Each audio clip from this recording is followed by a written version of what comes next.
aboard Air Canada Flight 757 en route to San Francisco with direct connections to Tokyo, Japan. Tonight, a special treat. Air Canada's in-flight movie will be the gala exhibition of the stars from the European Figure Skating Championships. Bienvenue à bord du vol Air Canada 757 en route vers San Francisco avec correspondance vers Tokyo au Japon. Good evening, everybody. We're on our way to Makuhari, Japan for the 94 World Figure Skating Championships. It's the final destination in what has already been a remarkable year for the sport. But a stopover tonight in Copenhagen for the European Gala from January. All of the Olympic champions will be on hand, as well as many of the other top contenders for gold medals at the World Championships in Japan. To tell you more about it, let's join my traveling companions, Barbara Underhill and Paul Martini. Chris, it's been a very intriguing and unusual year for our sport, and it's not over yet. From the Tonya Harding incident, which never seems to end, to the reinstatement of the pros, which I think inspired one of the most exciting Olympic Games ever. It started back in January at the European Championships, and it will end in Japan with the World Championships. But Paul, the competition that we saw in Lillehammer is going to look a lot different in Japan. Well, Barb, consistent results have not been the order of the day in our sport so far this season. And as a result, I've just about quit looking into my crystal ball trying to predict the outcome of the next major event. The only skaters who have a perfect record up to this point are Gordieva and Grinkov. So aside from the pairs event, I think all three titles are wide open. I say that because since the Olympic Games, we've had some retirements. Torvill and Dean, as well as our own Kurt Browning, will not be with us. But what that does is it gives the youth of our sport an opportunity to stake their claim as we look ahead, which is inevitable. We've just finished the Olympics, but we look ahead to the next Olympic Games. But before we get to Japan and the Worlds, let's go back to the European champions who gave us a look at some of the surprises that lay ahead. Fitting that we begin with one of the young guns of Lillehammer, Felipe Candelero. He may have come within 15 seconds of an Olympic gold medal with his Godfather program. Finished out of the medals at the European Championship, still inconsistent in competition, but a great show skater. Here with another movie theme, Conan the Barbarian. Well, Chris, you mentioned Philippe's inconsistency, and it was at the Europeans that he struggled in the technical program. But when he got to Olympics, it was the first time at a major event where he put both programs together and perhaps had the best two skates of his life.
Goes into a jump, I have a certain sense of anticipation as to whether or not he's actually going to do the jump. And it's almost as though there's something attractive about his inconsistency, because we've seen him in practice do all of these jumps exceedingly well, and yet when it comes to a performance, he always keeps you on the edge of the seat. You just never really know with him.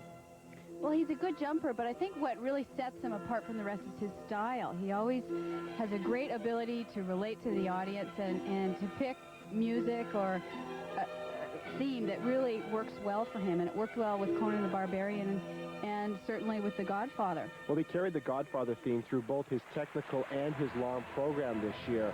And I'd be the first one to admit that being in the building at the Olympics, he was one of the very few men, the men's event was not well skated at the Olympic Games, who really involved his audience. And I think many people thought that he should have even won. Well, if you were judging it by the audience's reaction, that's probably what would have happened, because he certainly entertained the audience more than any of the other medalists that evening in Lillehammer.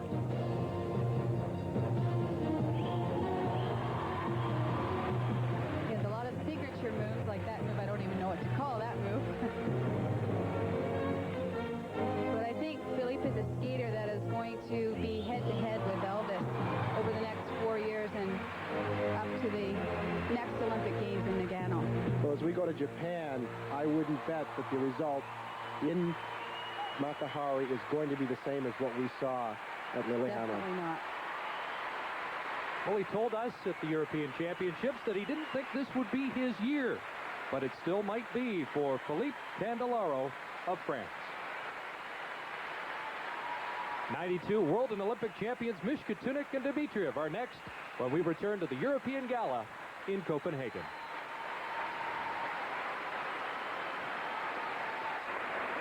Reinstated pros Natalia Mischka Tunick and Artur Dimitriev had a shaky start to their competitive season.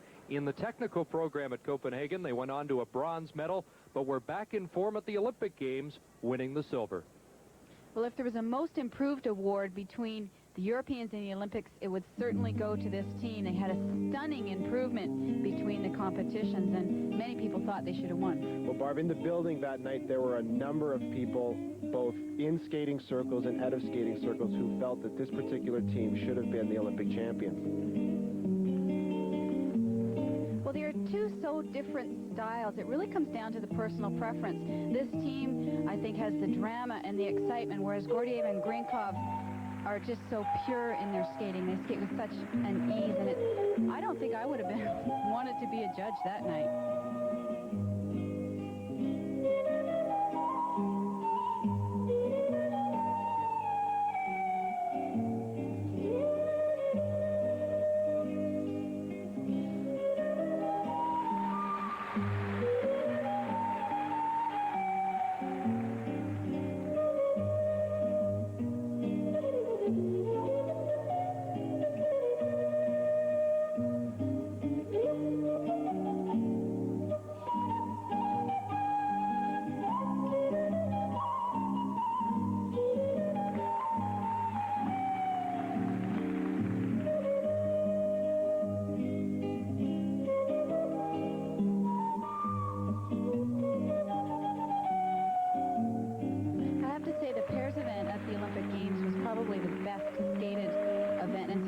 Exciting pairs event that I've ever seen. Well, not only from a freestyle point of view, but also in the technical program, Barb, both aspects of the competition were as well skated as any pair competition I've ever been in or attended. It was amazing to see an entire field skate as cleanly and as strongly as the pairs did in Lillehammer. It's a shame that it doesn't look as though these two will be at the World Championships. No, their coach, Tamara Moscovina, indicated that they would not be going to Japan, and I think the sport will miss something, because this team has an intensity about it, an emotional intensity about it, that we're certainly going to miss.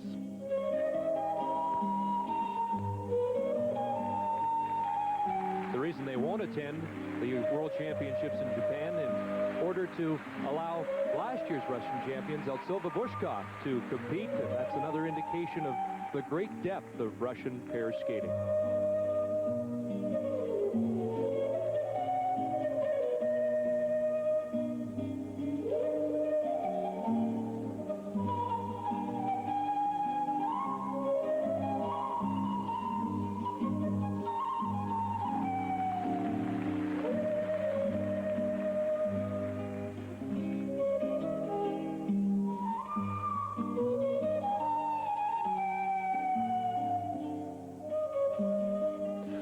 this team exercises the unique opportunity to retire for the second time, it's a team that we're all certainly going to miss, but the memories certainly are not going to fade. Well, Paul, they were somewhat hesitant about returning to amateur competition, but surely their performance in Lillehammer made it all worthwhile. Natalia Mishkatunik, Artur Dimitriev.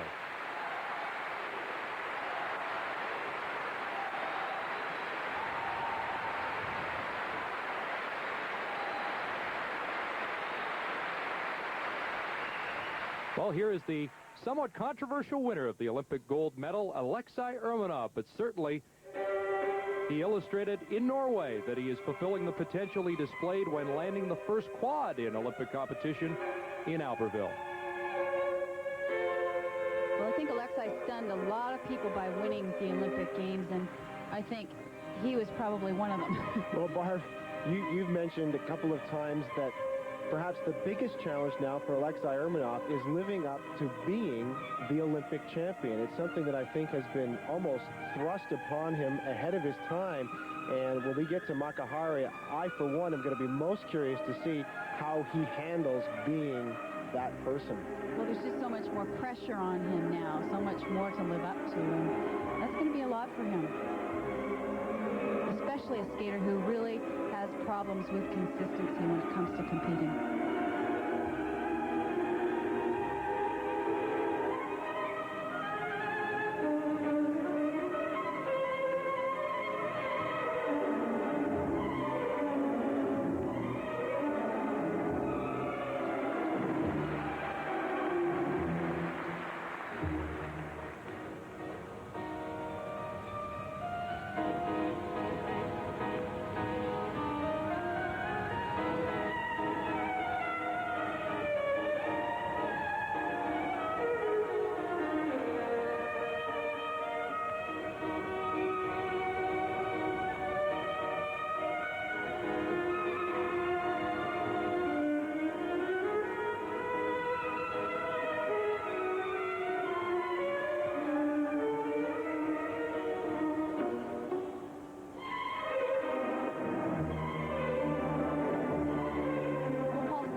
That Elvis should have won. What did you think watching it? You were there.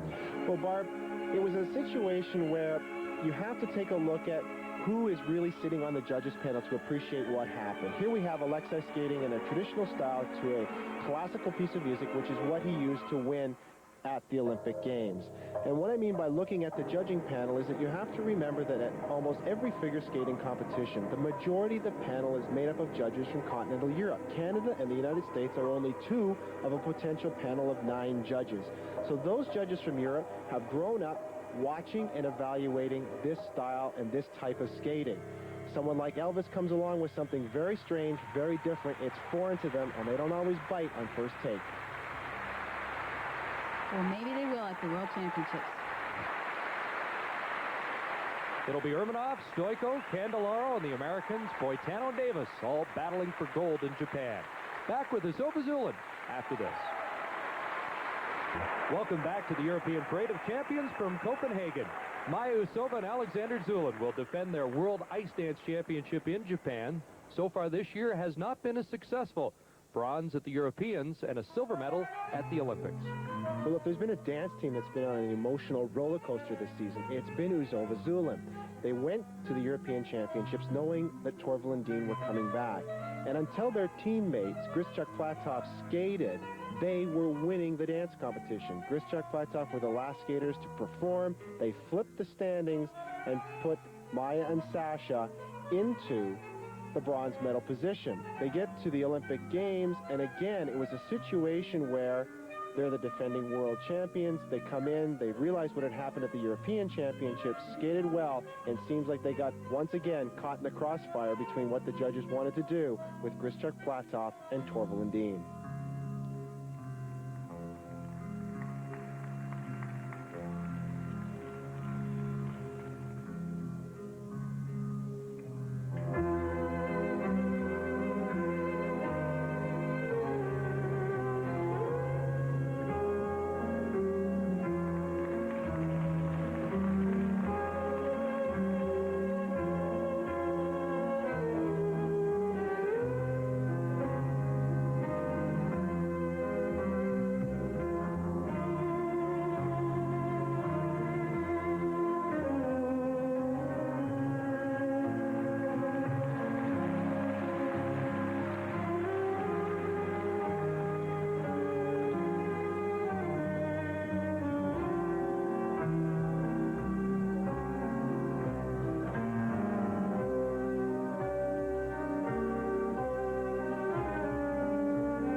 Championships in the gala. And I think we were all so excited about this number because it's by far my favorite piece that they do. And I think perhaps if they had done something along these lines in their free dance this year, things may have turned out a little differently. Well, there was a lot of discussion about what Maya and Sasha had selected for their free dance and the direction they took, and many feel that was their critical error in preparing for this year's competitive season.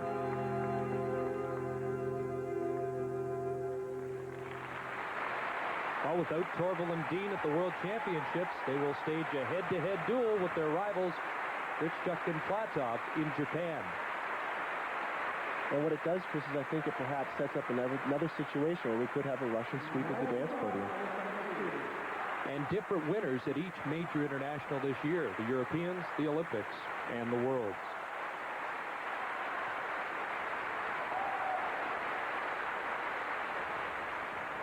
Well, here is the 1993 world champion, the 94 Olympic gold medalist, and just 16 years of age, Oksana Baiul of Ukraine. Well, as was the situation with all of the titles awarded at the Olympic Games in Lillehammer, hers was also one that didn't take place without some controversy. Many felt that Nancy Kerrigan had given the performance worthy of a gold medal, but when all was said and done, Oksana came out on top, and I think this particular performance here is going to show us why. There is no other skater on the ice today that is as musically lyrical as this young lady is.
Well, no $1 million payoff for Oksana's Olympic gold medal. $15,000 from the Ukrainian government and a $3,000 prize from a bank in Ukraine, but a far cry from the rewards that Nancy Kerrigan has enjoyed since her Olympic silver. And we'll be back with Shishkova Naumov and more of the European Gala after this.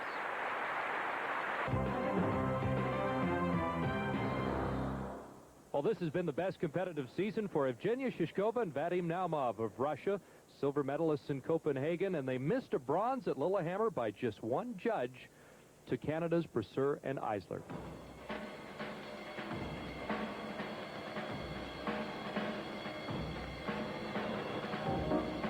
So this team skates somewhat in the same vein as Gordeev and Greencock in that they generally don't deliver a program that's high in emotional intensity and doesn't involve the audience very much, but they do skate very well together as a pair. Their unison is usually spot on, and they do tend to deliver some very nice elements throughout the course of a program. And Chris, as you mentioned, it was a very close split in Lillehammer, with the bronze medal going to Brasseur and Eisler in a 5-4 judging split. And when you take into account the retirements of Mishkatunik and Demetriev, Isabel and Lloyd have indicated that they will retire after this season. This team would look like it's bound for the podium at next year's World Championships.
Talked about how close the competition was between this team and Brasseur and Eisler, and I think it's important to point out, as quite often the sport gets accused of having some block judging, that one of the 5 judges that did award Isabel and Lloyd the bronze was the judge from Russia. Paul, you mentioned a certain lack of intensity that this team skates with, but what I do notice about this team, what I like, is their originality. They really come up with some very interesting, very innovative lifts, and I think that really sets them apart. And the other thing that I've noticed about them is they are starting to develop a personality. It's taken some time, but they are starting to see a lighter side to their skating. I think we'll see it with this number. Well, you have to remember that this team has been skating in the shadow of some absolutely outstanding, great Russian pair teams during the course of their career. And just as a little background, last year at the gala in Helsinki, Vadim split his pants. And somehow I think that has inspired this program. Watch for the pants end up while they do this split double twist. This is a little dangerous, I think. I certainly wouldn't want to be up there.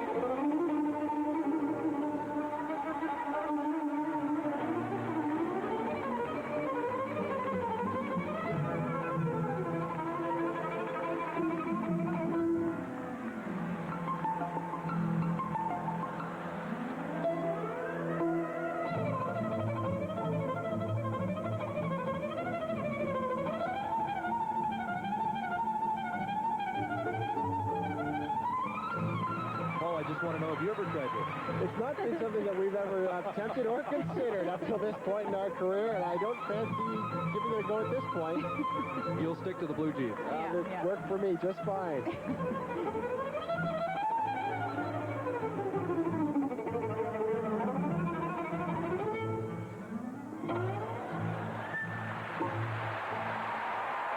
Well, it is a different side of Vadim Naumov and Evgenia Shishkova, and they may very well enter next year as the top-rated pair in the world, pursuing a world medal in Japan.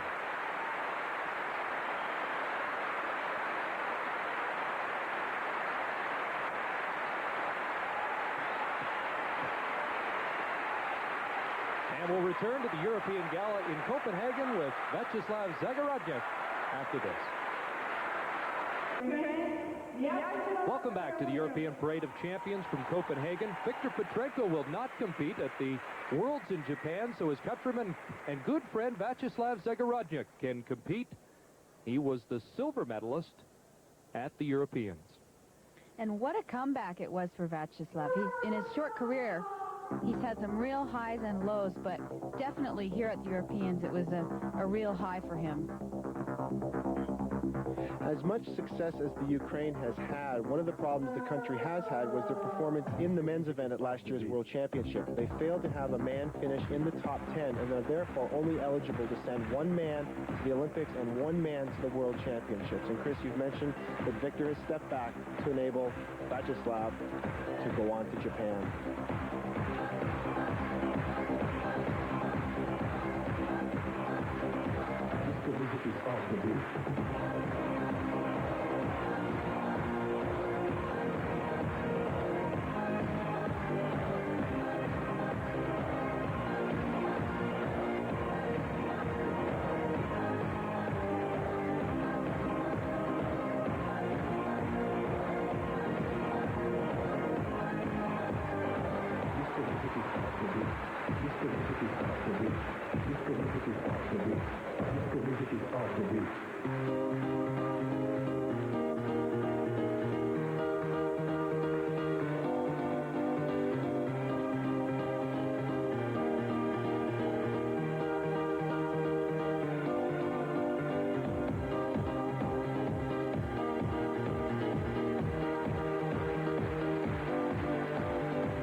Doesn't really show us what Vyacheslav is capable of. I think that in the future he is a skater that can be a contender from what he showed us here at the European Championships.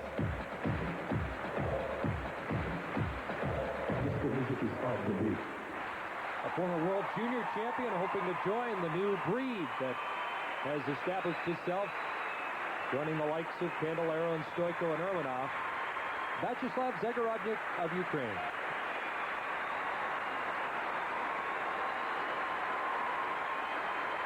Well, the biggest breakthrough of the skating year belongs to this team that won the free dance and the silver medal in Copenhagen. Oksana Grishchuk, Evgeny Platov used that as a springboard to gold in Lillehammer. Oh, what a year for this team. I'm sure that they never dreamed that they would be the Olympic champions. I think they were probably shooting for the 98 games.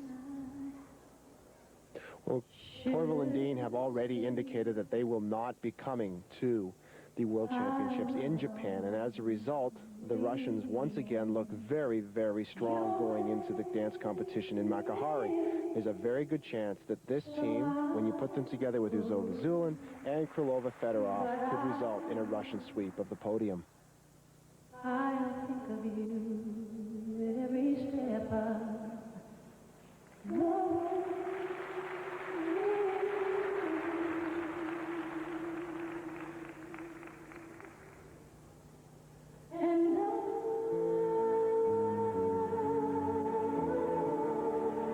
As brilliantly as they skated here at the European Championships, most notably in the free dance, I thought at the Olympic Games their free dance was perhaps the weakest discipline of the three components of the dance competition for this team, and yet they still came out on top.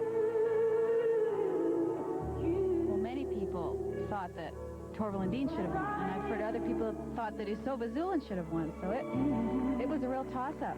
Well, it's that kind of controversy that unfortunately has plagued, I think, the dance event more than any other discipline of figure skating, and as a result of what happened in Lillehammer, the International Olympic Committee has once again put the spotlight on ice dancing and is going to discuss and meet to determine whether or not they'll continue to have ice dancing in the Olympic Games, as popular as it is in the public's eye.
Well, as much controversy as the ice dance has created, I think it's something that will always be in our World Championships and something that will continue to deliver an immense amount of viewing satisfaction to people all over the world.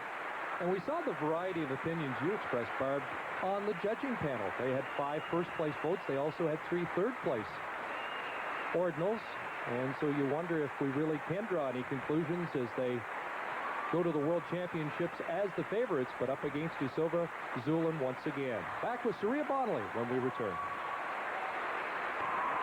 Here's Saria Bonley, who won her 4th consecutive European title in Copenhagen, was not nearly as consistent at the Olympic Games, and for the second time in 3 years, failed to win an Olympic medal. Well, I think the Olympics had to be a real disappointment for her, because here at the Europeans, she beat the world champion, Oksana, and I think she probably went into the Olympics with her sights set on the gold medal.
Well, at these European Championships, there was no doubt throughout the course of the week that this was the woman to beat in her ladies competition. She skated all week with confidence. She nailed everything technically in both programs here. And if you'd been a betting person, you'd have said this would have been one of the people to beat going into Lillehammer. And yet, when it came down to coming through to deliver, she simply didn't. And it must be frustrating for her and everyone around her that she hasn't been able to come through when it counts. Well, especially because she was sitting in a prime position after the technical program. She was in 3rd, and she could have easily won had she skated very cleanly, but she just didn't have that performance in the long program, and she dropped down to 4th. Well, of all the reinstated pros, none enjoyed the success of Ekaterina Gordieva and Sergei Grinkov, gold medalists at the European Championships, gold medalists for the 2nd time at the Olympic Games. Well, if there's been a reinstated professional who's come back and made a solid impact in their event, it has been this team. We don't have a grand slam of events in figure skating, but this team so far has been flawless. They won Skate Canada, they won the Russian Nationals, they won the European Championships, they've won the Olympic Games.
discussion and so much comparison between this team and their Russian teammates, Mishkatunik and Dmitriev, but I think the most startling contrast I find when I watch the two teams and compare them is that when I watch Mishkatunik and Dmitriev, I watch Artur. When I watch Gordiev and Grinkov, I watch Ekaterina. One thing that I really learned from touring with them last year was that they are perfectionists. They always want to skate a very clean, very perfect program.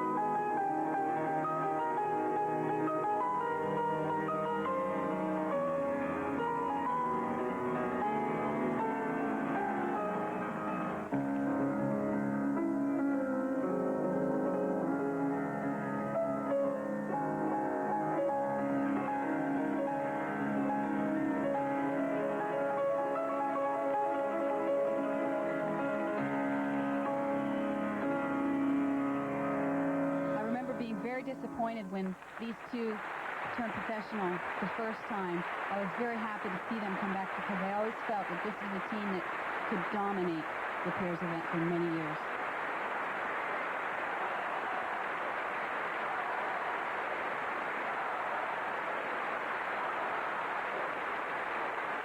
Back with another dynamic pair making their world debut when we return to the European Gala.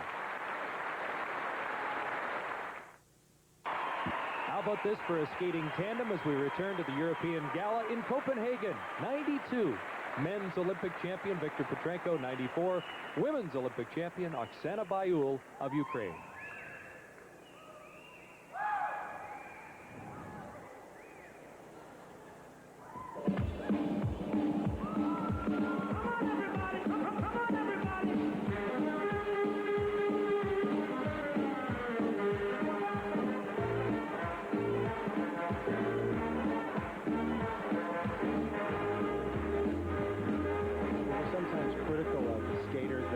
During a gala such as this and simply give us a version of their technical program or a section of their long program, but it's nice to see that two skaters as well known, as busy, as schedules as hectic as theirs are, to take the time to put a number together like this. Well, it's also nice because it's very well known the friendship that these two have, and Victor's been like a big brother to Oksana, and the fact that they can go out here and enjoy skating together it's nice to see. It's nice to see them in such a relaxed manner.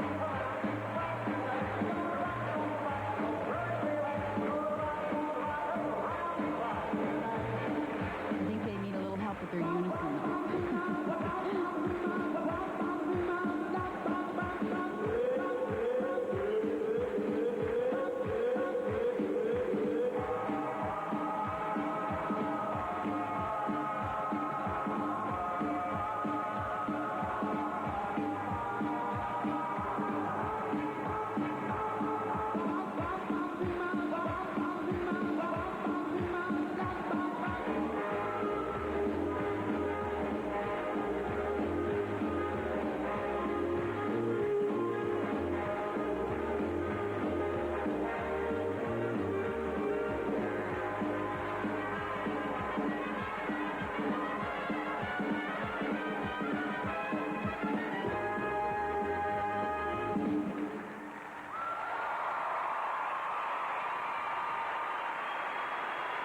Oksana Baiul, Viktor Petrenko, there are rumors they'll be training in Hartford next year.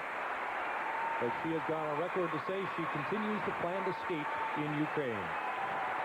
We'll be back with Torvill and Dean to wrap up the 94 European Gala after this. Appropriately, we saved the last dance for two legends of the sport, Torvill and Dean. And Chris, for us here at CBC, this will be Chris and Jane's last dance, as they have announced that they will not be attending the World Championships in Japan. And as we look back at all the professionals who had reinstated this season, I think their reinstatement has to be looked at with mixed reviews, because when you compare it to, say, someone like Katarina Witt, who I think made the absolute most of her comeback, never won a medal at the Europeans, never won a medal at the Olympic Games, and yet was delighted to have been a part of it, I think this team leaves with some mixed, perhaps bitter feelings. Well, it's no secret that this team came back because they felt that they could win. So I think that this has to be an extreme disappointment for them. I know they had plans for a world tour after the Olympic Games, but I think that probably depended a lot on a gold medal. I would have to think that that particular tour is now in question.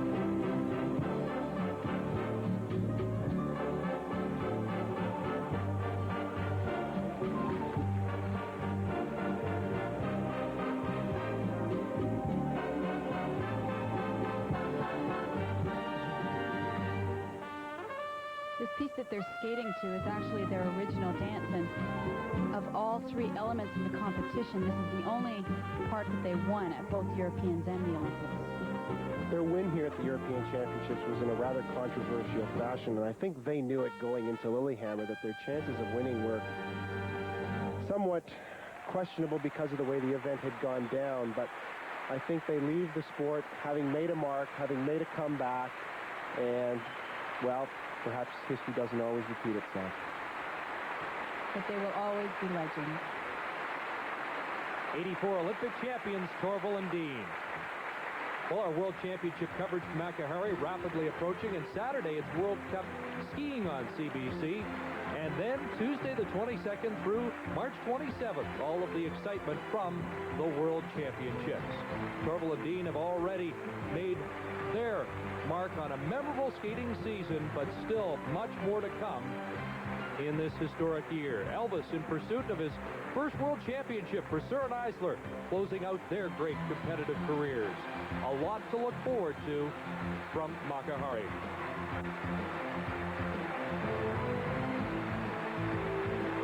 Now for Barb Underhill, Paul Martini, and our entire skating crew, Chris Cuthbert saying so long from the European Parade of Champions. We'll speak to you next from Japan.